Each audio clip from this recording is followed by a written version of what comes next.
Lyssa here, and welcome to the coaching studio. It is my absolute pleasure today to introduce to you Lauri Smith.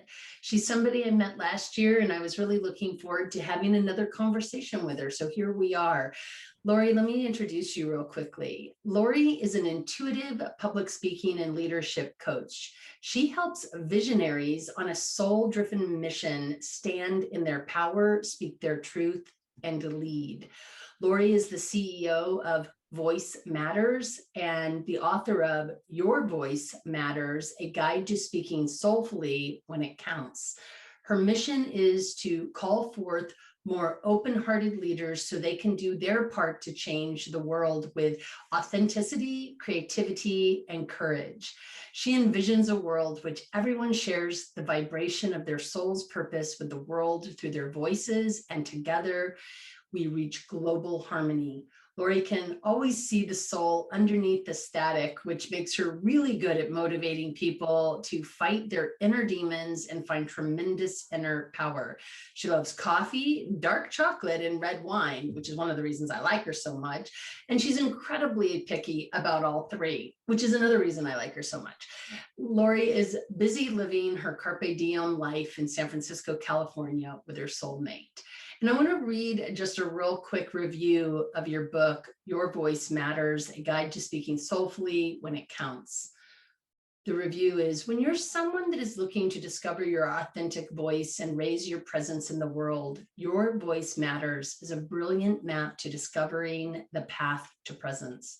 Lauri Smith is a fantastic writer who knows just how to offer practical wisdom and exercises that help the reader become acquainted with their authentic voice. This book has changed the way I show up, and has in turn allowed me to have a greater, more powerful impact in the world. I highly recommend this book to anyone looking to become more intentional in who they are and what they do. Nice. Welcome to the show, Lauri. It's lovely to have you here. Thank you. Thank you very much. It's fun to be here. Yeah. So the way that we'll start then is, I'm really curious to hear, and for our listeners to hear, really what has been your journey into coaching? I'm sure it did not just nobody's just sort of born, plop, I'm a coach. But maybe some people are. I'll be curious. I came to coaching through teaching first. I have a background in theater, and I was teaching acting and voice at a community college. And at the end of class one day, a student about my age, a couple years younger, came up to me and said, "You're different than the other instructors. I think you might be a coach." And I had never heard of coaching at that point, and I could tell intuitively she wasn't talking about basketball. It was actually one of those moments when time almost seemed to slow down, and her face almost looked like it was in a fun mirror, and time was moving really slowly behind her. And I got curious, and I asked her more. And one of the things that she said, coming from theater, is theater people think it's all a community. And yet she said the other instructors are still more of the professor type. Her words were more like up on a pedestal or up on the podium, professing their knowledge down. And she said, your style intuitively, when you listen to it, is to be kind of at our level, getting curious, asking questions, and it's like you're in it with us. And she said, when you follow your intuitive style, you look like you're reading people's minds. And the performances that you are drawing out of my classmates are the strongest ones. When, however, you do not follow your intuitive style and you try to do it the way everybody's done it that you've worked with, it's really not working for you. And she told me about the Coaches Training Institute.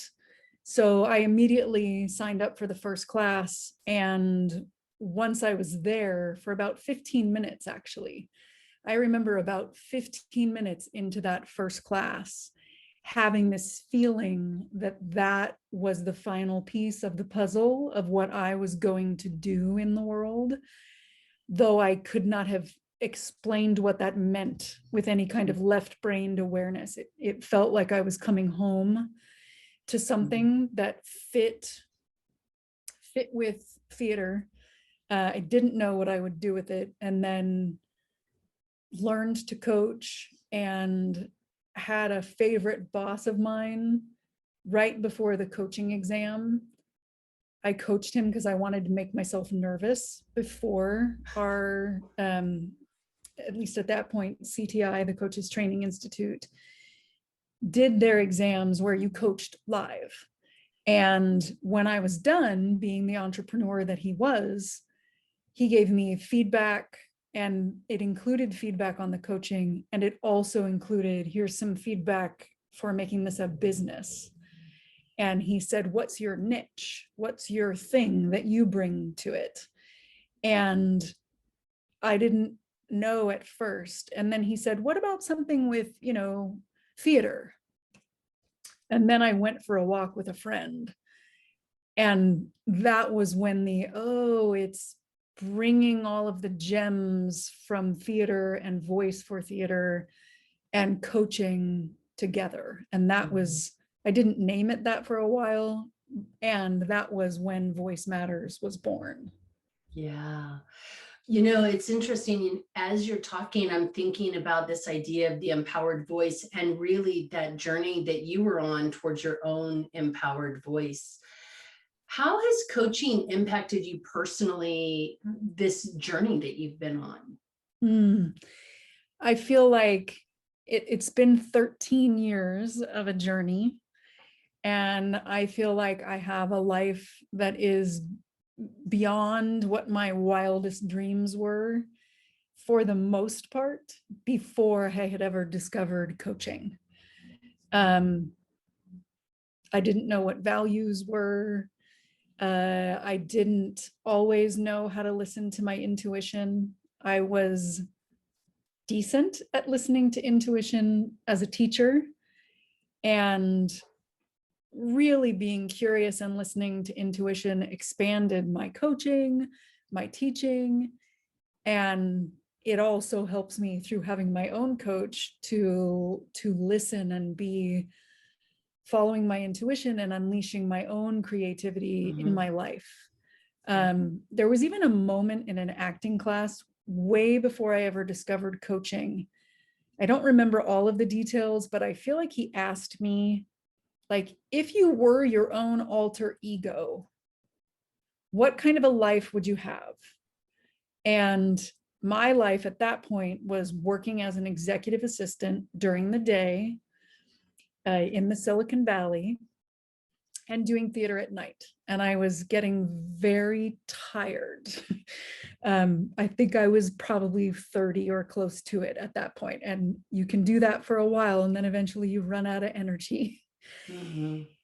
And I just kind of went, I don't know, I think, maybe I would be piecing together a life of, acting part of the time and maybe teaching part of the time, and kind of described the life that I now have, where I basically do only things that I want to do, that bring me joy or challenge me to transform and grow everywhere in my life. That's this life that I intuitively described as my alter ego. If my alter ego were doing the scene, what would she be like?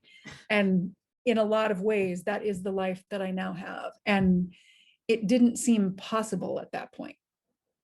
That's a really interesting point. I don't know how many people are going to relate to this, because I think probably everybody on some level is going to relate to this. So I think it's going to be a large group of people.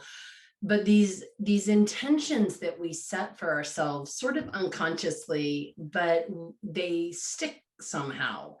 How do you think it stuck for you? Like that you were able to manifest this initial sort of unconscious intention that you were forming?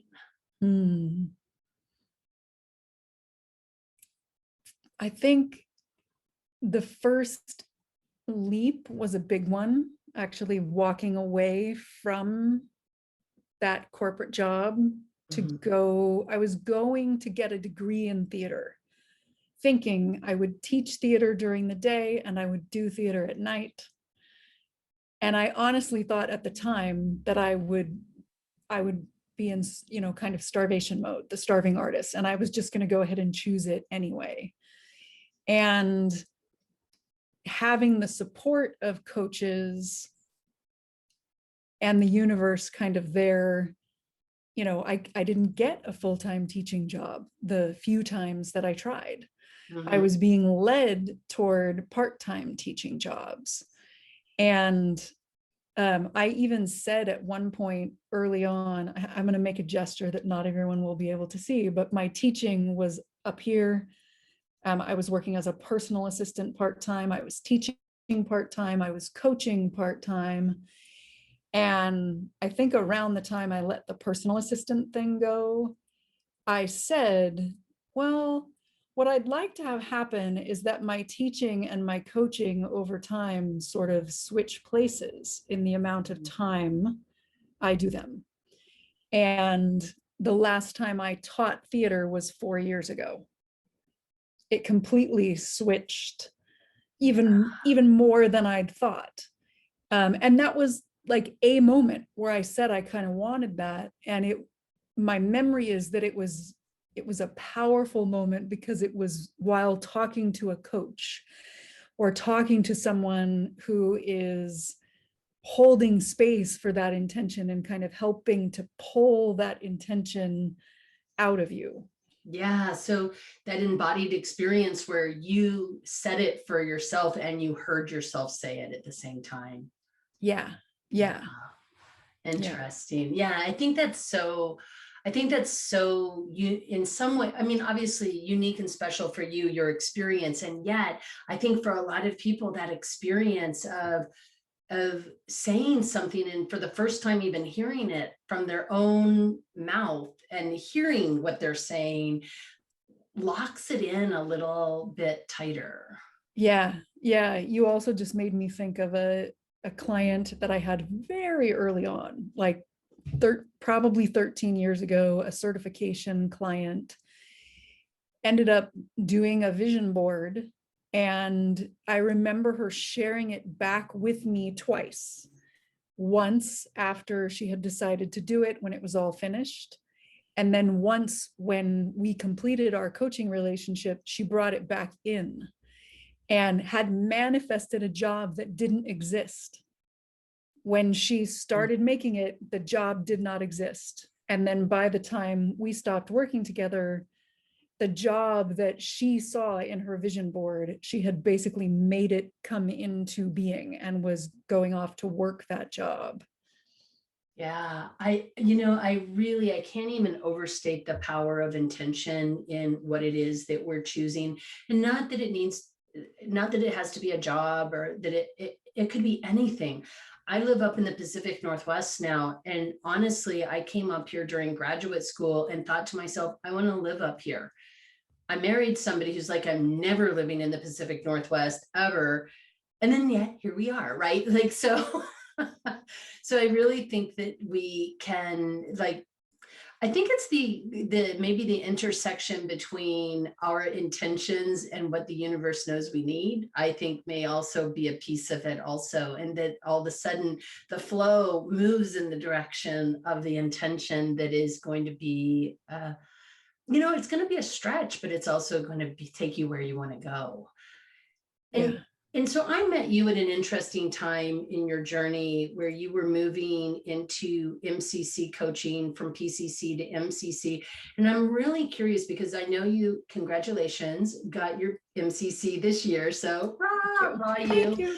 And what was that journey like for you as you kind of in a way similar, right? Let go of one way of being in order to be in another way of being, like when you left your assistant job, executive assistant job and moved into something different, right? Yeah. I love learning experiences. And I absolutely love them.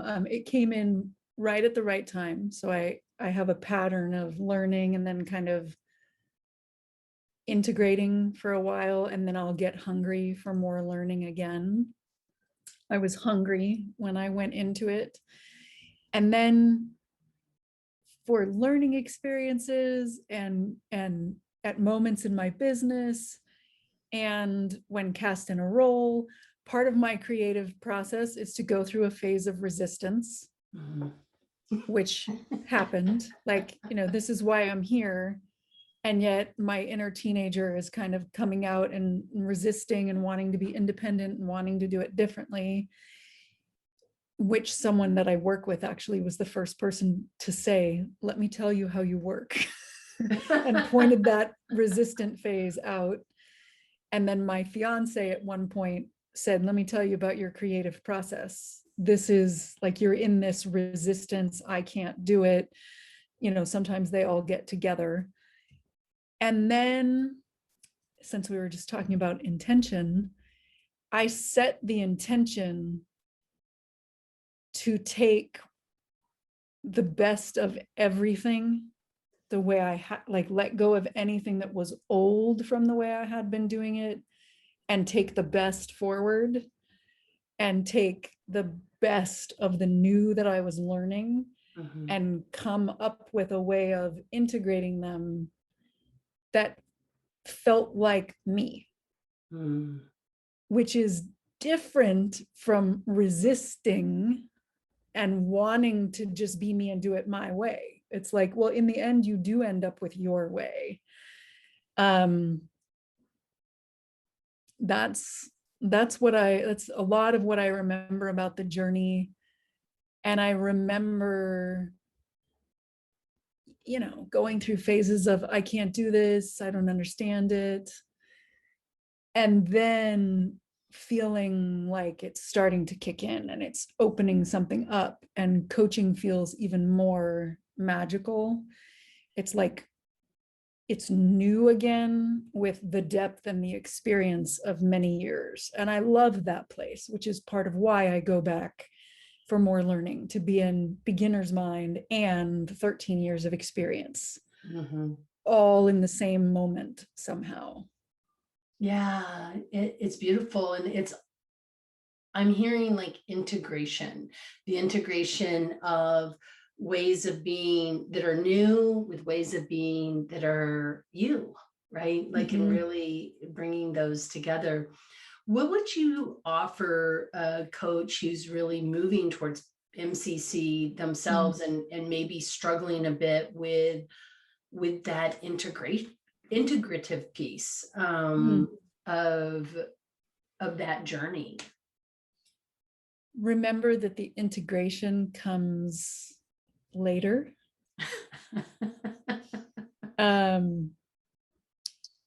Which I'm smiling and we're laughing because that I don't always remember that in the beginning. I want to get it and have it integrated on day one. Or a part of me wants to get it and have it integrated on day one.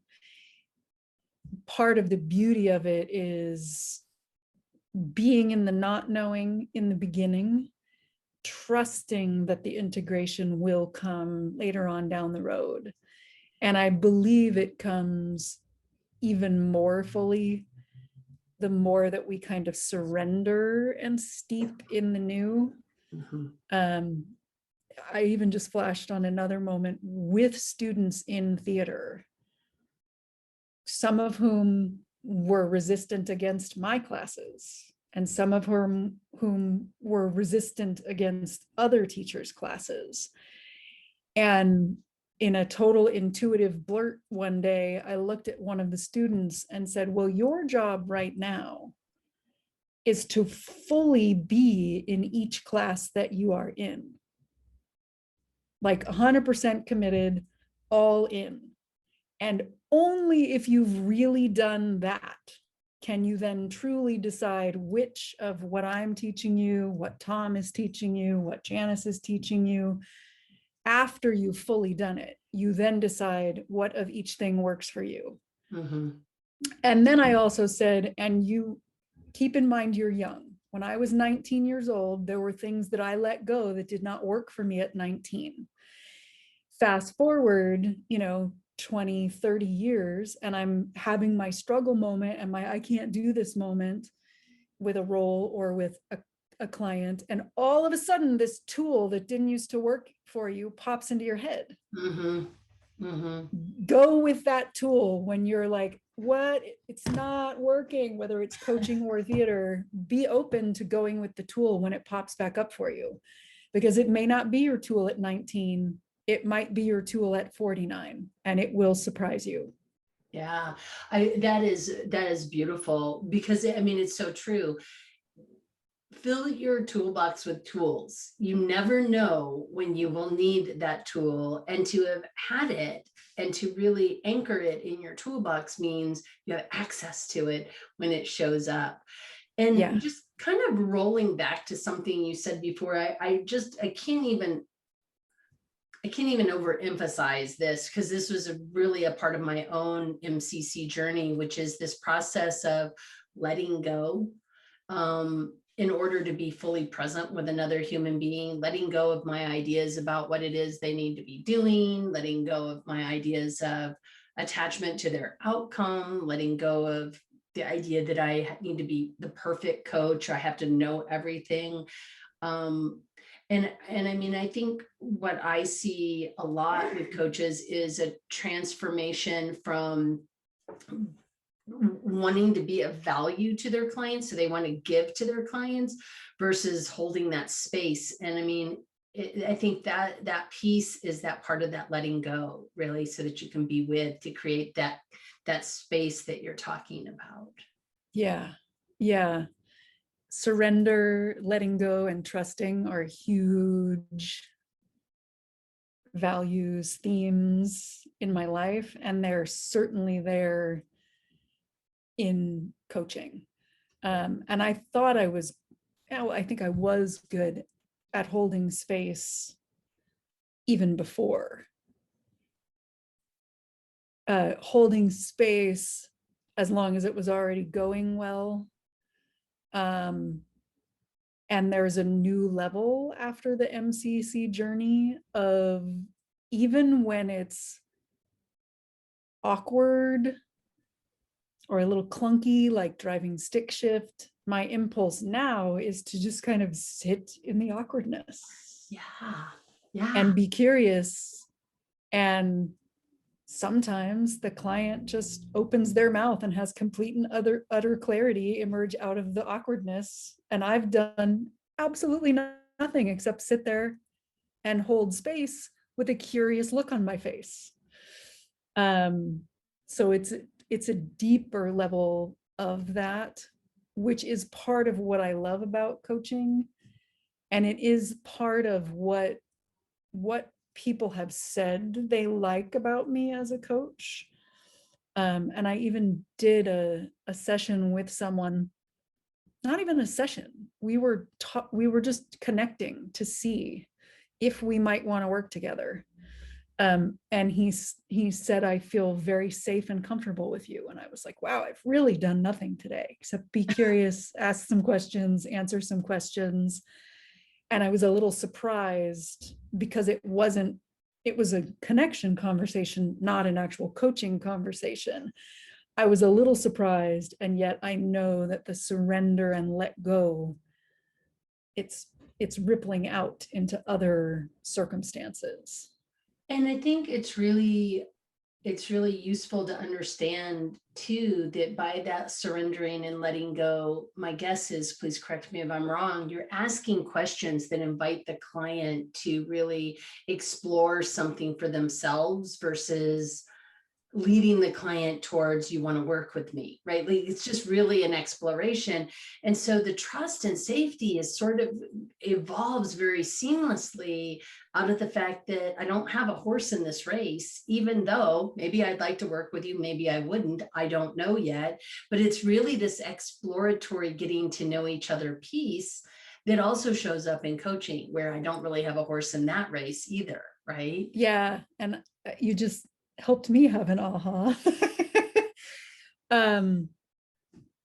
That I never quite put it together before that moment, that my ability to be in a quote unquote sales conversation after doing the MCC journey, I'm more reliably, like 98% of the time, knock on wood, able to really be surrendered and and there's no leading.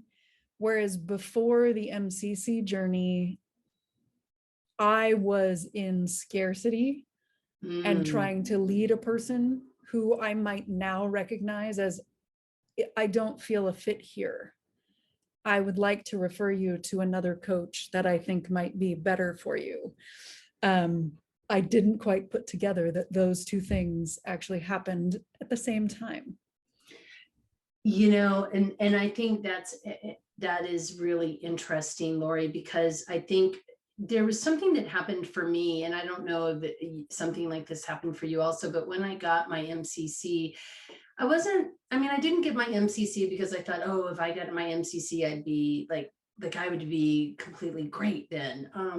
And I see it much more as a mile marker on a long journey that I'm continuing to drive along the many varied paths and take, exits and explore and all that sort of thing. But I think there was something about having this sense that I knew what I was doing enough.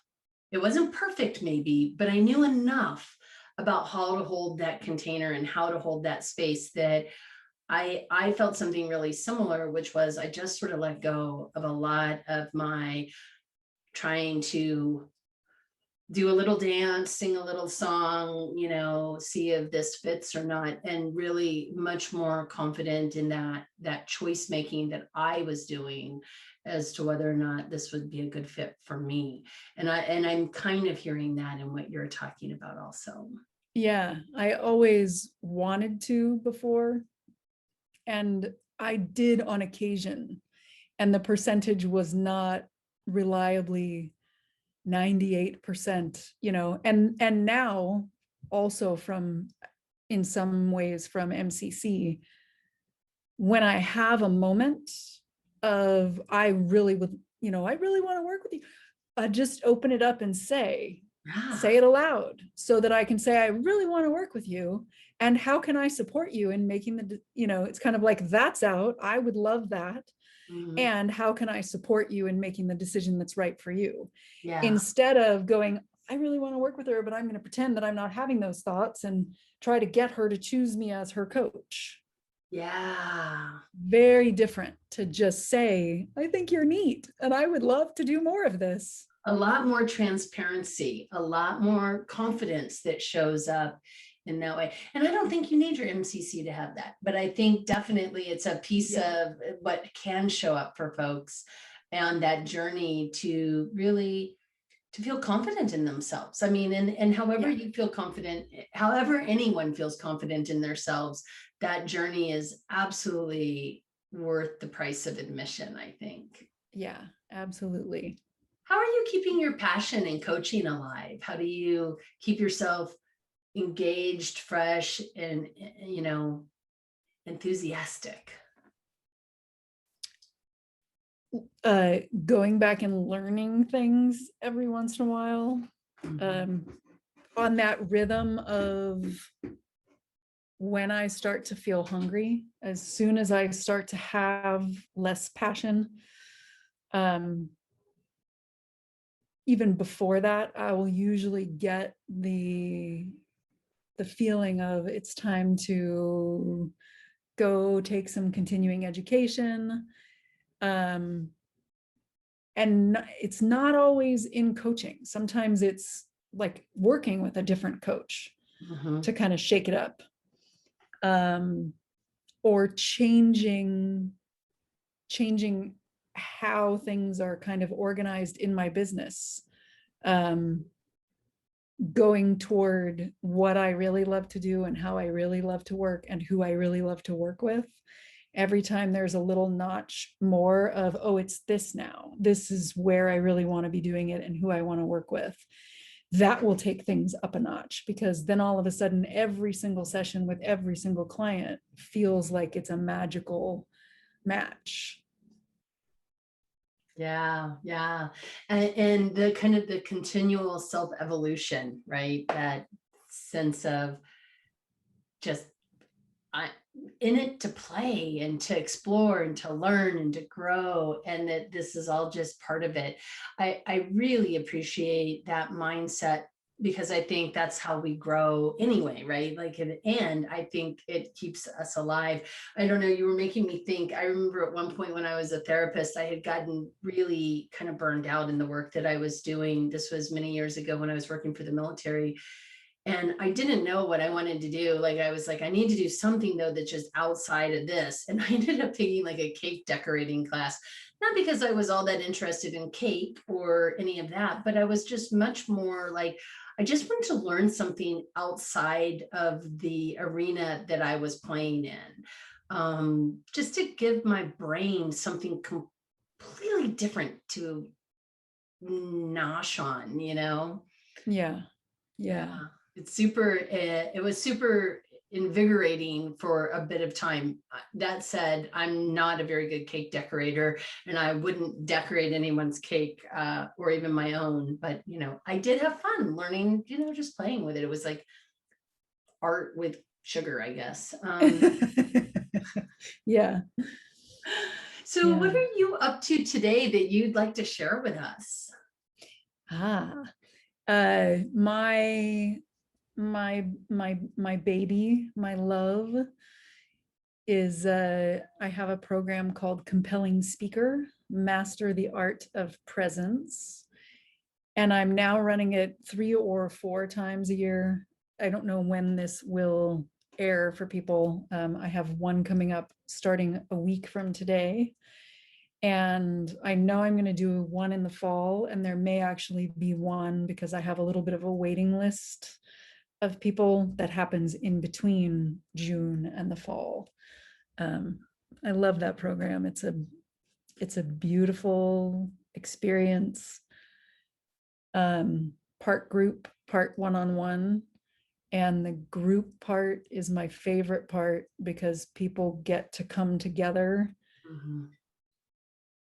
And their body, minds, hearts, and souls get to know, oh, I can show up that way in a group.